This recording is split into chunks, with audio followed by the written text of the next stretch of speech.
پاک friendship federation, Europe Pashtun organisation, Europe international Sikh council of Belgium اور کشمیر پیس forum Belgium کے اشتراک سے ایک احتجاجی مظاہرے کا اہتمام یورپی پارلیمنٹ کے سامنے کیا گیا۔ اس موقع پر کشمیری عوام سے یکجہتی کی گئی اور بھارتی جارحیت اور بربریت کے خلاف مختلف اقوام نے بھرپور مذمت کی اور عالمی برادری کو باور کرایا کہ وہ ہندوستانی سیکورٹی فورسز کی وادی کے اندر انسانیت سوز کارروائیوں کو روکیں۔ International Sikh council of Belgium کے صدر جگدیش سنگھ برا نے کہا کہ بھارتی وزیر اعظم نریندر مودی RSS کے پلیٹ فارم سے کشمیری عوام پر جبر و تشدد کر کے خوف و ہراس کے ذریعے نہ صرف کشمیری بلکہ معصوم سکھ عوام کے حقوق کو بھی سلب کر کے دہشت انگیز کارروائیاں کر رہا ہے۔ انہوں نے بھارتی جمہوریت کو کشمیری اور سکھ عوام کے لیے بہت بڑا خطرہ قرار دیا۔ انہوں نے کہا کہ سکھ کمیونٹی کشمیری بہن بھائیوں کی آزادی کی خاطر ہر سطح پر اپنی آواز بلند کرتی رہے گی جب تک انہیں حق خود ارادیت اور آزادی نصیب نہیں ہو جاتی۔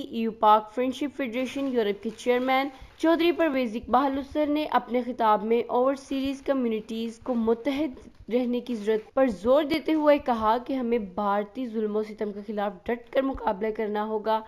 پشتون آرگنائزیشن یورپ کے چیئرمین نوید خان اور صدر عرب گل اور امجد شاہ نے اپنے مشترکہ بیان میں اقوام متحدہ اور یورپی یونین کے عندیہ دیا کہ وہ وادی میں جاری متشدد حالات کو رکوانے کے لیے ثالثی کا کردار ادا کریں گے۔ مزید تفصیلات جاننے کے لیے دیکھتے رہیے